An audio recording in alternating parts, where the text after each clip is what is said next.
come here, they're just like us as kids. We call this schooling. So first time they come here, we lead them in with the doors open and shut them up if they're okay, and we just let them walk out. And every day they go a little bit faster until they get up to the break. Yeah.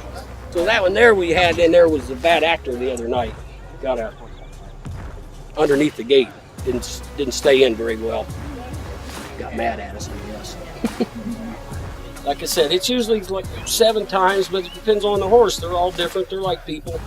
Some of them might be 6 times, and some of them might be 10 times. It just depends on the animal. So it's a little tight in there.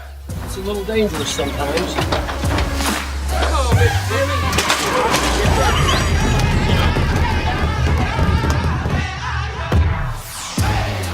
Here at Lone Star Park, we strongly believe in giving back to the community. One way of doing so is by working together, side by side, with local schools, teachers, and students. We focus on education, showing students different paths to a brighter future in various jobs in the horse racing industry. From agriculture, horse handling and training, to the extensive technical knowledge and skills needed to become a veterinarian. We at Lone Star Park believe in creating winning experiences by investing in the future of America.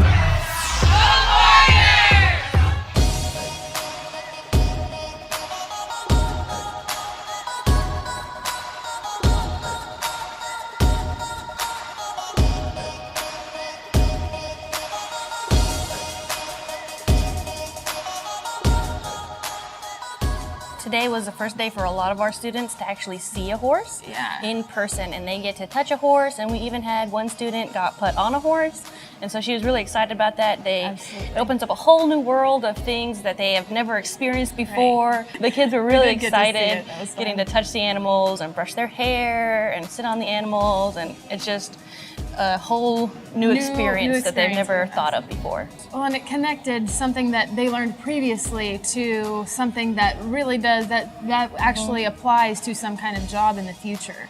Remember those labs we did? Yeah, Here it is in real life. Right. So that's really great for them. And we got to see the vet. Yes. That was really cool. That was my favorite part. I really enjoyed. We got to see a vet wrap a horse's leg with a bandage, and he cut off the bandage before, and we got to see the wound, and it happened yesterday, and he had a bad cut on his lip, and so we got to talk about how he sutured it, and there was a horse with a really terrible ulcer on his cornea that we got to see. And we got to see basically the recovery of that and how much better it looked. Yeah, he showed us some before and after photos on his phone. Yeah, on his phone. It was just really cool to see. I know I teach a lot of the abnormalities and how they get better, but you don't get to see it very often in horses or large animal. I can't bring those into my classroom. Right. I'm like, look at this horse eye in real life was really exciting. Putting together a difference between what a horse trainer and a racehorse trainer actually does. They don't always, it's not necessarily just breaking the horses, but it's also they got to see the care that is taken of the horses and how much time and effort is put into how well these animals are taken care of. And I think it was really cool to find out the ratios that they're only 8 horses per groomer, and the kids I think really, oh my gosh, there's only 48 horses in each of these barns, and then only 1 person per 8 horses. That's a really big ratio.